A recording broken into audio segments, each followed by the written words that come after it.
Alhamdulillah, alhamdulillahilladzi bini'matihi tatimmu shalihat wa tanzilul barakat wa tahsulun nafahat. Wa sallallahu wa sallama ala sayyidi sadat wal qudwatil gadat Muhammad ibn Abdullah khairun mahlugin fil ardi was samawat wa ala alihi ma'adinil hikmah wa amalil ummah muqaddir rahmat ashabihi nujumul ihtidaa masabil iktidaa wa tabi'ihim bi ihsan ila yaumil miqat fi kulli lahzatin abada adada ma hata bihi ilmullahi wa midadu kalimatillahi tamat. Allahumma salli wa sallim ala sayyidina Muhammadin miftah babir rahmatillah adada ma bi ilmillah salatan wa salaman daimain mutalazimin bidawal mulki la wa ala alihi wa sahbihi adada kulli dzarratin alfa marrah. Rabbi israh li sadri wa yassir li amri wa hlul 'uqdatam min lisani yafqahu qawli wa saddid lisani wa hdi qalbi bi haqqi sayyidina Muhammadin sallallahu alaihi wasallam. Subhanaka la ilma lana illa ma 'allamtana innaka antal alimul hakim.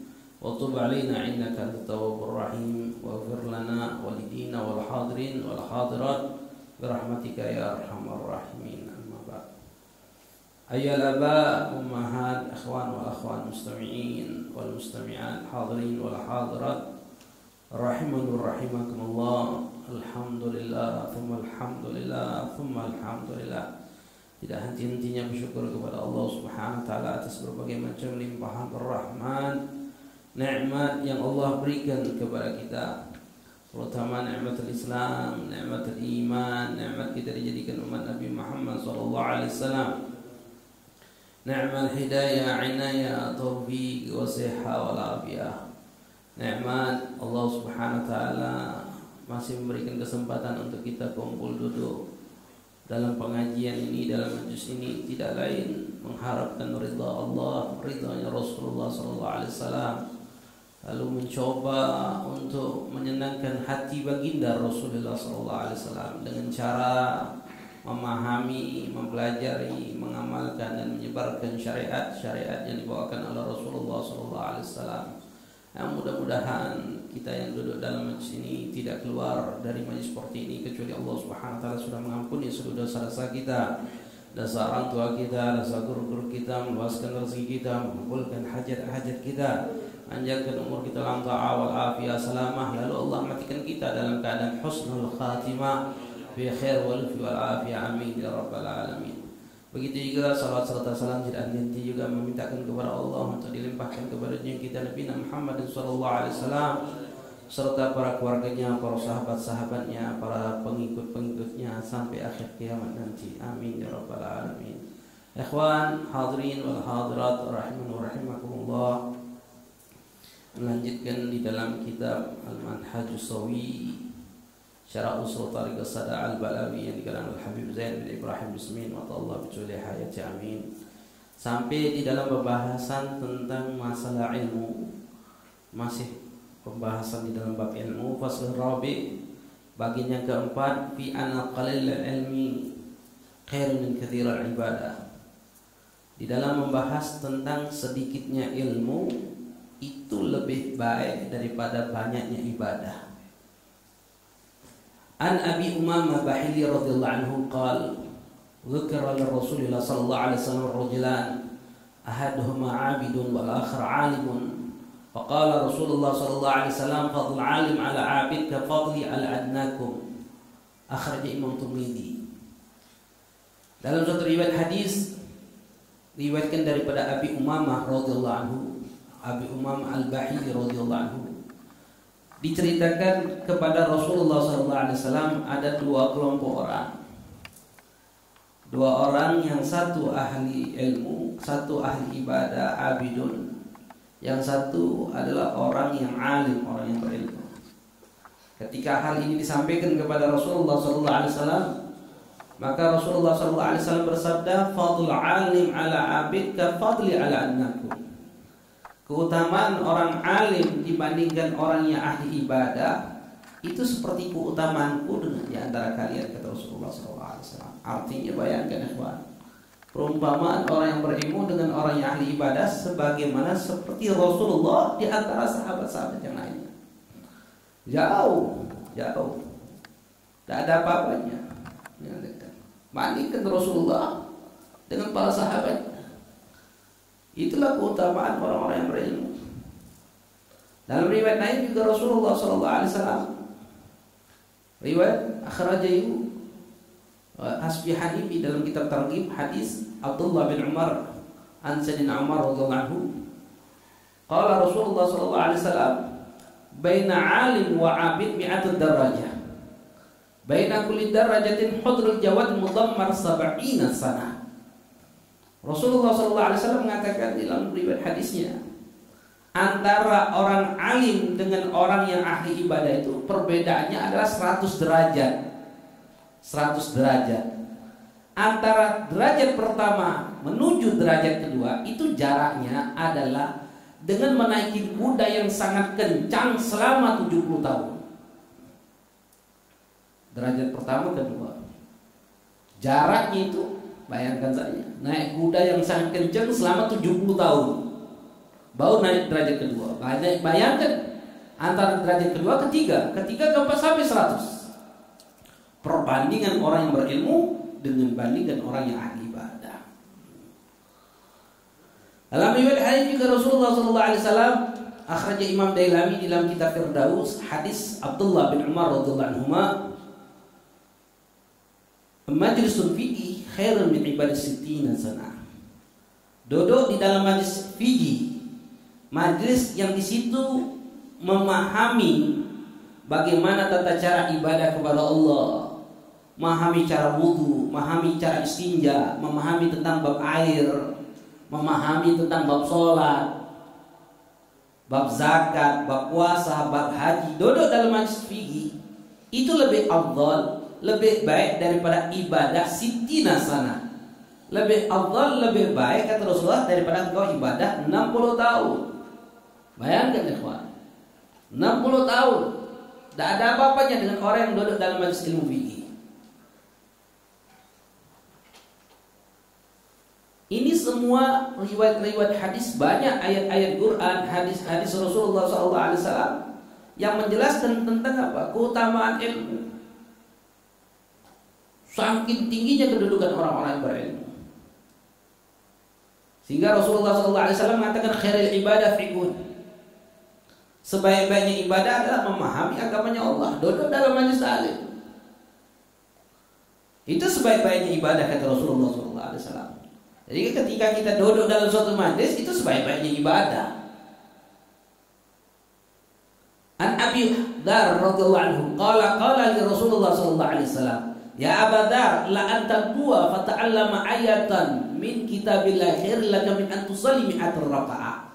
Wala anta tufa tu'allima baban min al-ilmi umila bi aw lam yu'mal khair min an tusalli al-baraka'ah. Akhraj Ibnu Majah.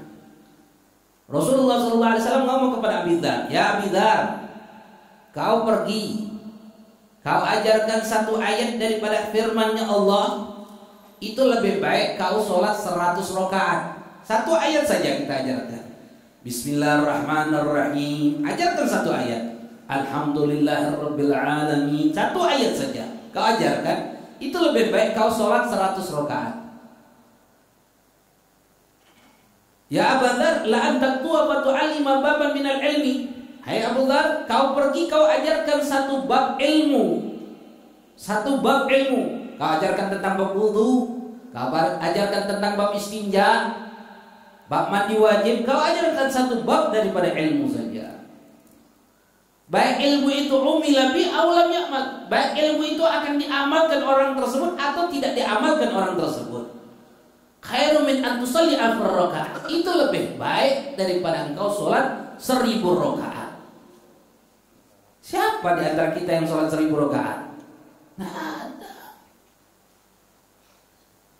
Tapi ganjaran pahala yang Allah berikan kepada orang yang mengajarkan ilmu luar biasa.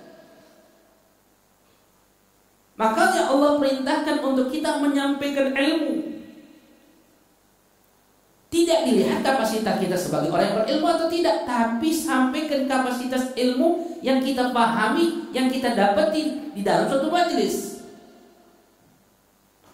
Baik kita seorang kiai atau bukan, baik kita seorang pekerja atau bukan, balik dalam majelis ini sampaikan kepada guru kita, sampaikan ke guru, sampaikan ke ustadz, sampaikan ke kiai, sampaikan ke anak, sampaikan ke teman. Duduk sampaikan kepada siapapun, mau dia kapasitas dia orang yang berilmu atau orang yang tidak berilmu, sampaikan saja. Seperti satu hal contoh sekarang ini, kita duduk dalam majelis alim, balik ini sampaikan sama teman kita di kantor, balik ke rumah sampaikan sama orang rumah. Ternyata duduk dalam majelis ilmu itu manfaatnya luar biasa. Tadi dengarkan ceramah Ustaz bahwasanya duduk dalam majelis ilmu, kata Rasulullah SAW, itu lebih baik daripada ibadah 60 tahun, kata Rasulullah. Sampaikan. Ini mau dia amalkan atau tidak, luar biasa kedudukannya. Kenapa? Karena menyampaikan apa yang harus disampaikan di dalam syariat. Itu yang kita kenal dengan dakwah, mengajak orang dengan kapasitas masing-masing. Lalu juga Rasulullah SAW dalam satu riwayat disebutkan an Abi Dzar wa an Abi Dzar wa Abi Hurairah radhiyallahu anhu qala, Abi Dzar dan Abi Hurairah berkata, babun minal ilmi nata'allamu ahabu ilaina min mi'atir raka'ah tatawwu'an. Abu Dzar dan Abu Hurairah radhiyallahu anhu, beliau mengatakan, satu bab ilmu yang kami pelajari itu lebih kami cintai daripada sholat 100 rakaat. Wa babu minal ilmi nu'alimu umila bihi alam yu'mal ahabu ilaina min mi'atir raka'ah tatawwu'an. Begitu juga ilmu yang kami ajarkan kepada orang lain, baik orang itu mengamalkan ilmu kami atau tidak mengamalkan ilmu yang kami ajarkan, itu lebih baik, lebih kami senangi daripada sholat 100 rakaat. Bapak-bapak, ibu-ibu, hadirin wal hadirat yang dimuliakan Allah, kita punya tugas hanya untuk menyampaikan. Tugas kita hanya untuk menyampaikan. Masalah orang nerima atau tidak nerima itu bukan urusan kita, itu urusan Allah. Orang senang atau enggak senang itu bukan urusan kita, itu urusan Allah. Karena Allah yang memegang kunci hidayah kepada makhluknya. Hanya Allah yang bisa memberikan hidayah, menerima apa yang disampaikan. Jangankan kita orang yang penuh kekurangan, penuh kesalahan, Nabi saja ketika berdakwah, mengajak orang ke jalan Allah, ada yang menerima, ada yang tidak menerima. Ada yang senang sama Nabi, ada yang nggak senang sama Nabi.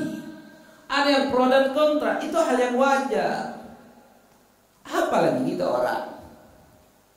Makanya kita tugasnya untuk nyampaikan saja. Masalah nerima orang tidak nerima itu urusan Allah, karena kunci hidayah Allah yang megang. Dan bersyukur atas nikmat Allah ketika Allah memberikan hidayah kepada kita, apa? Menerima ajaan. Makanya mereka ini, kita orang semua umat Nabi. Orang kafir pun umat Nabi. Orang kafir umat Nabi bukan? Wah, orang kafir itu umat Nabi. Semua umat Nabi. Semua umat Nabi.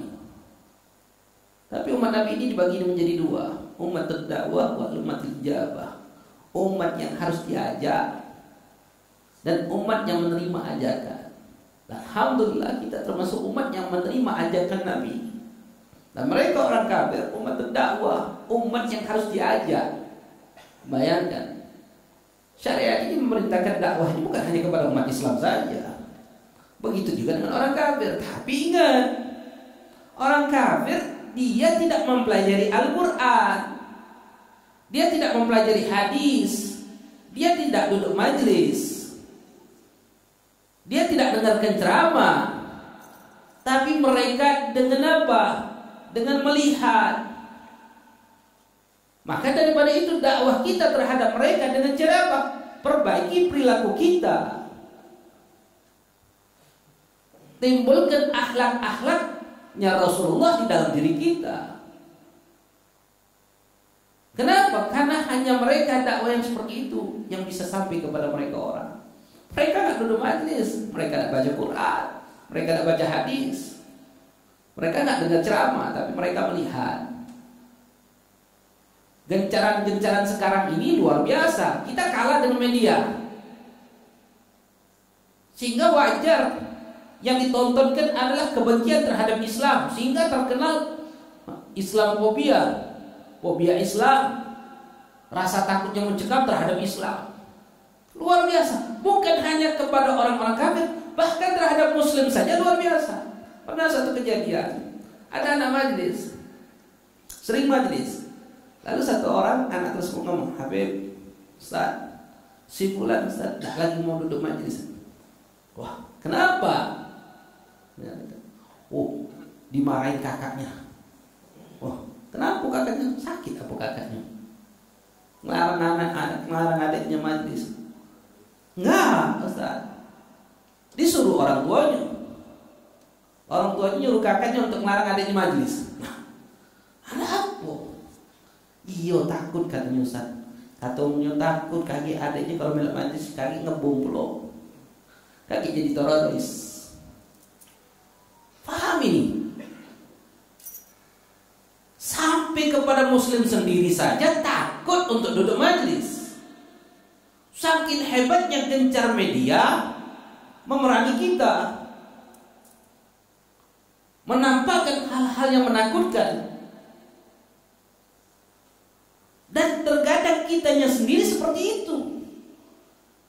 Bentrok-bentrokan sesama Muslim ini saling menyalahkan, saling menghujat. Dan mereka menonton, mereka melihat kebobrokan kita orang. Lalu bagaimana mau dakwah kepada mereka orang dengan perilaku kita yang seperti itu? Kalau mereka orang kafir tidak melihat, tidak baca Al-Quran, tidak baca hadis, tidak dengarkan ceramah mereka orang. Maka perbaikin akhlak kita, perbaiki diri kita. Karena itu yang akan dilihat oleh mereka. Kepada mereka seperti itu, apalagi sama Muslim.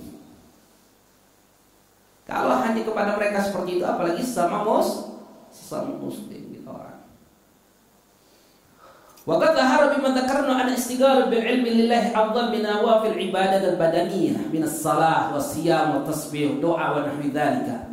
Habib Zain bin Ibrahim bin Sabit radhiyallahu anhu.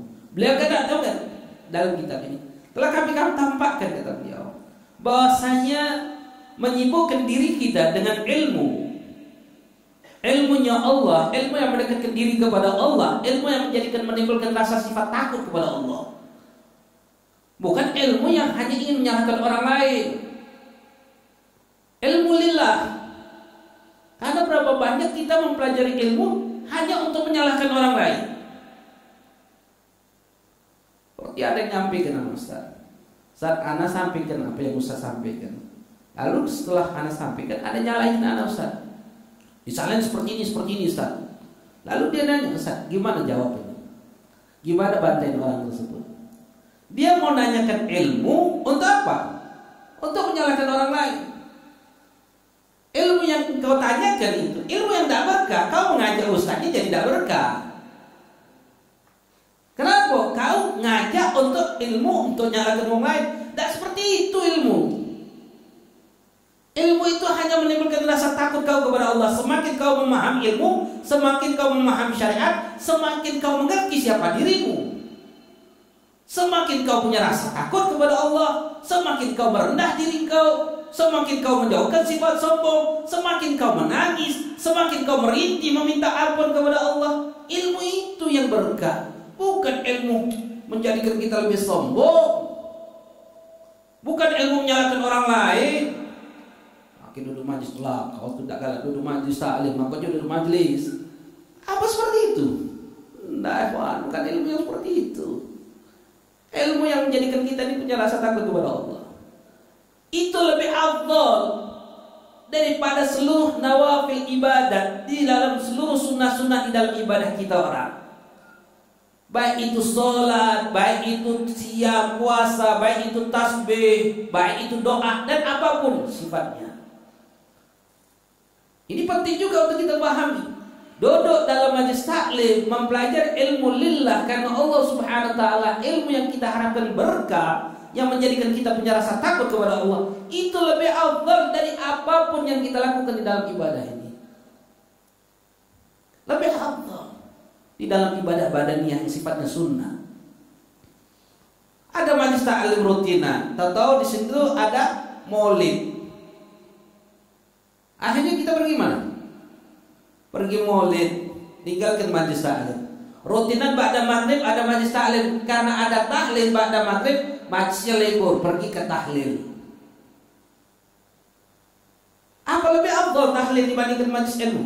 Nah, alhamdulillah di lingkungan habaib daerah 10 Ilir, apa Ilir, itu tidak ada rutinan majlis taklim. Kalau ada acara tahlil, dua cuman, tahlilnya pergi kepada acara majlis atau majlisnya pergi kepada tahlil.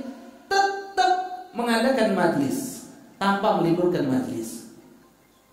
Masya Allah, luar biasa. Kenapa? Karena keutamaan di dalam menuntut ilmu. Li'anna naf'a ilmi ya'ummu sahibu wan nas. Karena manfaat ilmu ini manfaatnya umum, bisa dirasakan orang yang mempelajari kepada orang lain juga. Sedangkan nawafil ibadah badaniyah maksud ala sahibiha. Kalau ibadah sunnah yang kita lakukan, sholat ya untuk kita sendiri, nggak bisa untuk orang lain. Wali anna ilma musahil ghairihi min al-ibadat. Karena ilmu membenarkan ibadah kita. Berapa banyak orang yang melakukan ibadah tanpa ilmu, amalnya tidak diterima oleh Allah. Sia-sia. Fahiyya taftakiru ilaih tatawaqab alaih. Karena ilmu ini menjadikan sah ibadah tersebut. Tanpa ilmu belum tentu ibadah yang kita lakukan sah. Karena Rasulullah mengatakan wa kullu man bi ghairi ilmi ya'malu amalu mardudun la tuqbalu. Setiap orang yang melakukan suatu amal ibadah tanpa didasari ilmu, amalnya mardud, ditolak, tidak akan diterima oleh Allah Subhanahu wa taala.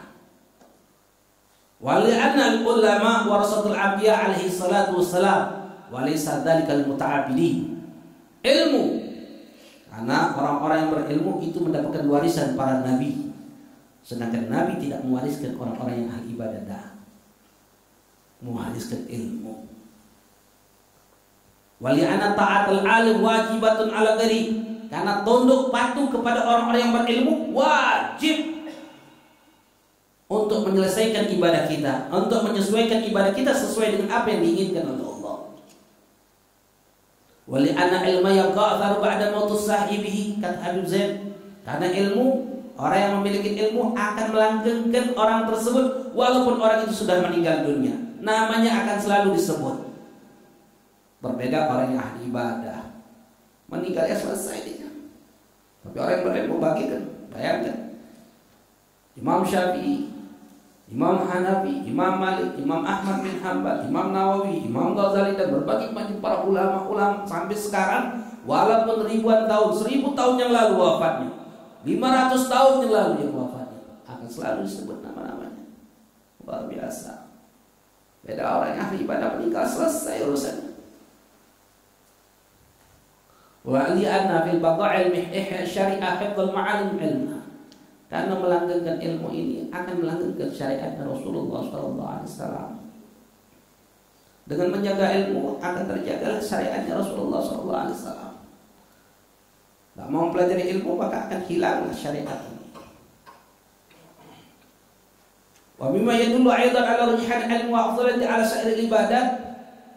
Sebagaimana juga satu dalil keutamaan ilmu itu lebih afdal dari berbagai macam ibadah sunnah. Sebagaimana yang disebutkan oleh Ibnu Hajj Al-Maliki di dalam kitab Madkhal. Qala rahimahullah, beliau berkata, warada fil hadis an Rasulullah SAW. Diriwayatkan dalam suatu hadis Rasulullah SAW bersabda, ma a'malu birrin fi jihad illa kabasqatin fil bahr. Amalan kebaikan dibandingkan jihad itu seperti satu gayung air di lautan. Bayangkan. Seluruh amal kebaikan dibandingkan jihad itu seperti satu gayung air di lautan. Bayangkan, ini amal baik, itu jihad. Wa amal bir wal jihad, amal kebaikan keseluruhan dengan jihad dibandingkan fi talabil ilmi, di dalam menuntut ilmu, illa kabaskatil fil bahr, seperti satu gayung air di lautan yang sangat luas. Bayangkan kedudukan orang-orang yang menuntut ilmu. Kita orang ketika duduk majlis ta'lim, jangan kita pikir duduk majlis ta'lim itu biasa saja. Tak. Kalau Allah tampakkan kedudukan majlis ilmu ini, kita akan tinggalkan istana yang kita miliki.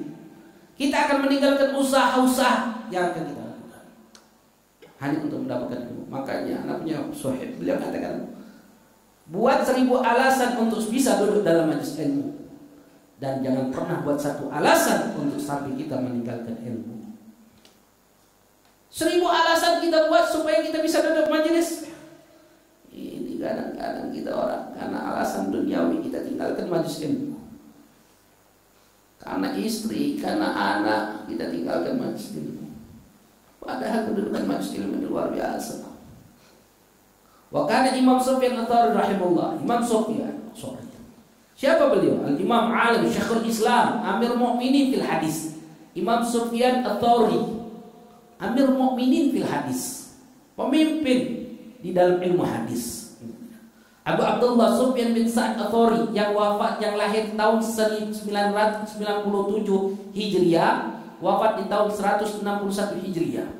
Sayyidu ahli zamani ilman wa hifdhan wa zuhdan. Pemimpin orang yang berilmu di zamannya, pemimpin orang yang kuat hafalannya, pemimpin orang yang paling zuhud di zamannya. Kalau Ibnu Mubarak, Abdullah bin Mubarak memuji Imam Sufyan Ats-Tsauri ini, beliau mengatakan, la a'lamu ala wajhil ardi a'lam min Sufyan. Aku tidak pernah ketemu orang yang paling alim di muka bumi ini dibandingkan Imam Sufyan Ats-Tsauri rahimahullah. Imam Sufyan dan Imam Syafi'i berkata apa? Laisa syai'un ba'dal fara'id afdal fi talabil ilmi. Tidak ada yang lebih utama setelah kewajiban adalah menuntut ilmu. Wa kana Sayyid Imam Ja'far Muhammad Al-Baqir radhiyallahu anhu. Imam Abu Ja'far Muhammad Al-Baqir bin Ali Zainal Abidin Ibnu Husain Ibnu Ali Zainal Ayyub bin Ali bin Abi Thalib wa Fatimah Zahra binti Rasulullah sallallahu alaihi wasallam, cici daripada Rasulullah sallallahu alaihi wasallam, Imam Muhammad Al-Baqir. Beliau katakan apa? Alimun yantafa'u bi'ilmihi afdal min alfi abid. Satu orang alim yang bermanfaat ilmunya lebih afdal daripada 1000 orang yang ahli ibadah.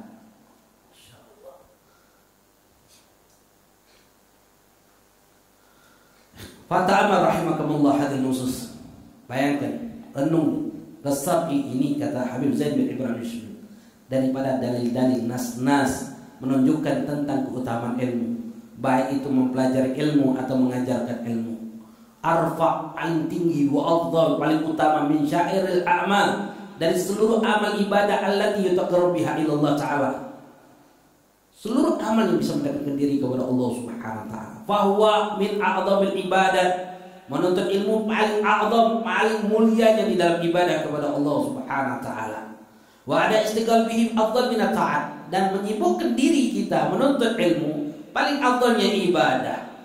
Wa aula ma'um fi nafasil awal, dan yang paling afdal kita habiskan waktu kita di dunia ini dengan menuntut ilmu. Karena kita diberikan waktu mahdud dalam hidup di dunia. Waktu kita terbatas. Paling afdal, paling utama menghabiskan waktu kita di dalam hidup dunia ini adalah menuntut ilmu. Duduk dalam majlis ta'lim itu paling afdal yang menghabiskan kita duduk, menghabiskan umur kita di dalam dunia ini. Kalau Imam Hasan Basri, jadi Imam Hasan Basri beliau mengatakan, saril galam alim tasbih. Gesekan pulpen orang alim itu tasbih. Wa kitabahu ilmi.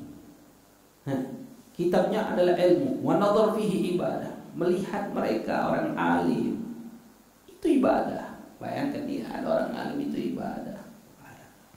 Wa midadu kadam syahid. Tintanya orang alim itu seperti darahnya orang yang syahid. Wa idza qama min qabli nadhar ila ahli jama'. Orang alim itu kalau dibangkitkan nanti kelak yaumul qiyamah, seluruh makhluk Allah itu akan memandang mereka. menghadap kepada mereka orang. Kemuliaan yang Allah berikan kepada orang-orang yang berilmu. Wa an Abi Hurairah radhiyallahu anhu alima min al-ilmi fi amrin aw nahi ahabu ilayhi min 70 ghazwa fi sabilillah. Nah, Abu Hurairah radhiyallahu anhu beliau mengatakan, li'anna alima bab min al-ilmi. Aku ajarkan satu bab dari ilmu, kata Abu Hurairah. Baik itu di dalam perintah Allah atau larangan Allah, itu lebih aku cintai daripada 70 peperangan yang aku ikutin di jalan Allah. Kedudukan orang-orang yang berilmu. Ikhwanul hadirin rahimani wa rahimakumullah, usahakan kesempatan-kesempatan yang Allah berikan dalam kehidupan di dunia ini, langkahkan kaki kita untuk ilmu. Kan duduk dalam majlis ta'lim ini, kalau kita tidak paksakan ya kita tidak duduk. Tidak maksakan diri untuk duduk, tidak duduk. Tidak maksakan untuk ibadah, tidak ibadah. Tidak maksakan untuk belajar, tidak belajar. Tidak maksakan untuk sholat, tidak sholat. Tidak maksakan untuk berjamaah, tidak berjamaah. Tidak maksakan untuk ngaji Quran, tidak ngaji Quran. Tidak maksakan belajar ngaji Quran. Sampai detik ini pun kita tidak mampu baca Quran. Jadi kita harus maksakan diri sampai di titik Allah Subhanahu wa taala matikan kita orang.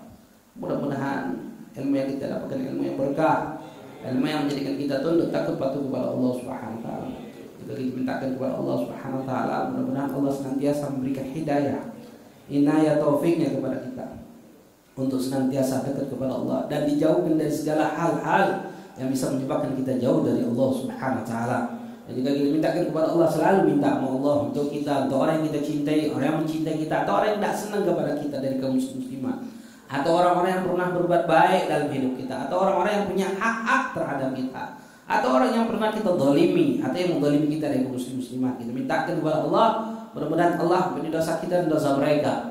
Lalu Allah matikan kita dan mereka dalam keadaan husnul khatimah. Ya Allah biha, ya Allah biha, ya Allah bihusnul khatimah fi khair wal fi wal afiyah. Allahumma arzuqna fahmi nabiyyin, hafdhan salim, syarat al-hamal kadal muqarrabin. Allahumma allimna bi'ilmi, zina bihilmi, akrimna bitaqwa, wa jamilna bil afiyah rahmar rahimin. Wa sallallahu ala sayyidina Muhammadin nabiyyi wa ala alihi wa sahbihi wasallam. Walhamdulillahi rabbil alamin.